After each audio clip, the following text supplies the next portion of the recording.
Notre chronique sport avec de la voile, le vainqueur de la Route du Rhum, Charles Caudrelier, va nous rejoindre dans quelques instants pour nous présenter son tout nouvel engin. En attendant, voici quelques images de ses prouesses. Regardez.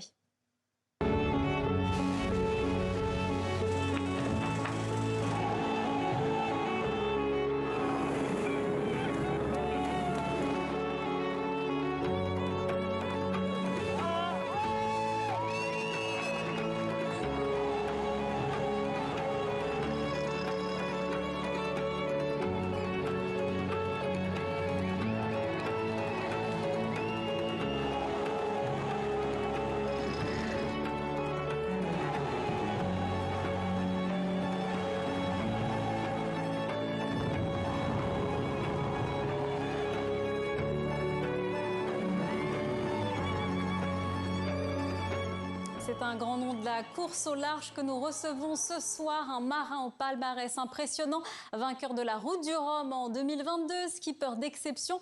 Bonsoir Charles Caudrelier, merci d'être avec nous. Vous venez de présenter le tout nouveau Maxi Trimaran Gitana 18. Après 2 ans de construction dans le plus grand des secrets, c'est un concentré d'innovation, de technologie et d'audace. Il a été pensé pour repousser encore plus les limites de la vitesse ? Oui, il a été pensé pour voler. On vole depuis quelque temps. Le Gitana 17 était le premier bateau à voler. Et là, on va essayer de voler mieux, plus longtemps et plus vite. Parce que dès que la mer se forme, en fait, c'est très compliqué de voler. Et on va essayer d'améliorer ça. Alors, on va le voir sur ces images. Il fait 32 mètres de long, 23 mètres de large. Il y a eu 12 mois d'études et 24 mois de construction à Lorient. Et plus de 200 000 heures de travail au total. C'est quoi la grande nouveauté ? Il y en a beaucoup, ça va être, je ne sais pas combien de temps on a, mais tout est différent. Les petites ailes que vous voyez qui nous permettent de nous porter sont différentes des autres. Le mât qui bouge et la grande nouveauté pour ceux qui connaissent un peu le bateau, qui sont peut-être, c'est les safrans à l'arrière, le gouvernail qui nous permettent de diriger le bateau. Ils ont 2 branches à la place d'en avoir qu'une. Et voilà, donc ça c'est assez innovant. Le folk, on voit, c'est la grande aile principale qui bouge dans tous les sens. Voilà, il y a beaucoup d'innovations. C'est difficile à expliquer en peu de temps. Il y a celles qu'on voit et celles qu'on voit pas et qu'on cache aussi. Alors la spécificité de ces engins, vous l'avez dit, c'est qu'ils volent. C'est très impressionnant. C'est difficile à imaginer pour nous qui sommes sur Terre. Qu'est-ce qu'on ressent quand on est dans ce bateau qui décolle ? Ah bah c'est absolument incroyable. On change de monde en fait depuis que j'ai commencé à naviguer. On est dans le mode archimédien, on est collé à l'eau et là nos petites ailes nous permettent de élever les coques hors de l'eau et du coup on a plus ce frottement de l'eau sur les coques. Donc déjà ça fait moins de bruit et ça accélère très très fort. Et on a un sentiment de puissance et de vitesse qui est incomparable. C'est les bateaux les plus rapides du monde. On tourne autour de la planète en 40 jours et à 30 ans on visait 80 jours. Vous voyez le gros changement quoi. Alors ces nouveaux engins sont pensés, on l'a dit, pour aller encore plus vite, mais est-ce qu'ils apportent aussi plus de sécurité ? Oui, en fait, au début, quand j'ai accepté de prendre ce bateau, je me suis dit, oh là là, ça doit être dangereux, parce que j'avais jamais volé. Et les trimarans ont la réputation de se retourner. Oui. Et finalement, les foils nous apportent aussi de la sécurité. Souvent, on se retournait en enfournant, c'est-à-dire en piquant du nez. Et là, le fait d'avoir des petites ailes derrière, elles nous retiennent un peu comme un avion qui est retenu par son plan porteur à l'arrière. Donc, on a gagné en sécurité. Et puis aussi, les systèmes ont évolué. On a un petit peu plus de systèmes de sécurité pour évacuer la puissance. Et nos pilotes automatiques, parce qu'on fait beaucoup de pilotes automatiques, surtout quand on est seul, on barre jamais. Et nos pilotes automatiques savent changer la route pour réduire la puissance dans les voiles et éviter justement de se retourner.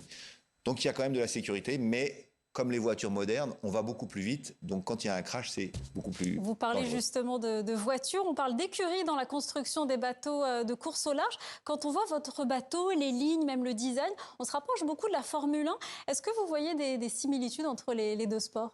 Ah oui, il y en a beaucoup. On est structuré comme une équipe de Formule 1. Quand j'ai démarré la voile, ça n'avait rien à voir. On était des petites équipes de 5-6 personnes. Le marin faisait un peu tout, préparer son bateau. 10% du temps, il naviguait. Le reste du temps, c'était que... Là, on s'est structuré autour du pilote. Donc moi, je suis un peu comme le pilote de Formule 1. Et autour de moi, il y a une équipe. Et sans cette équipe, je peux rien. Et on dit souvent que 90% du boulot, il est fait avant le départ. C'est vraiment comme en Formule 1. Si vous voulez être devant et gagner, il faut avoir la meilleure voiture. Là, c'est le cas. Il faut beaucoup de monde pour réussir ça. Et comme un pilote, vous êtes seul dans le bateau.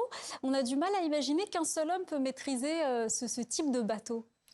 Oui, effectivement. Et quand j'ai commencé la voile, déjà des bateaux de 18 mètres, c'était gigantesque. Aujourd'hui, il fait 33 mètres. Donc les systèmes ont évolué, le poids des choses aussi a diminué par la technologie. Les poids des voiles nous permettent de faire ça. Mais c'est sport, mais finalement... peu importe la taille du bateau, je trouve que ce qui est difficile, c'est de naviguer en solitaire.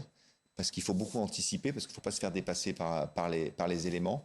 Mais c'est ce qui rend l'exercice passionnant. Et en France, on a une expertise énorme, une culture de la course en solitaire qu'on a développée depuis des années. Ça a commencé par Tabarly. Et on est tous un peu ses petits-enfants. Et on arrive à faire ça, et je ne suis pas le seul.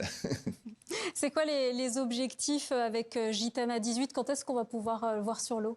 Eh ben, vous allez bientôt pouvoir le voir en début d'année. J'espère qu'on aura les premières images de ces vols. Mais surtout, le gros objectif, c'est d'aller défendre le titre pour la Route du Rhum, qui est une des courses majeures pour ce type de bateau. Voilà, et un tour du monde d'ici 2-3 ans. Donc, encore un titre à défendre, puisqu'on a gagné ces 2 épreuves avec l'équipe là en solitaire. Mais je dis toujours avec l'équipe, parce que c'est un travail d'équipe. Donc, on va aller défendre ces 2 titres. Voilà, c'est ça l'objectif principal. Et le record autour du monde, parce que ces bateaux à la base sont destinés pour faire des records. On voit passer le Cap Horn là. Le but, c'est d'aller battre ce record, ce fameux trophée Jules Verne, qui est de 40 jours, 23 heures. Et on espère faire tomber la barre des 40 jours. On n'est pas les seuls à tenter, donc on espère être les premiers. Et c'est pour bientôt.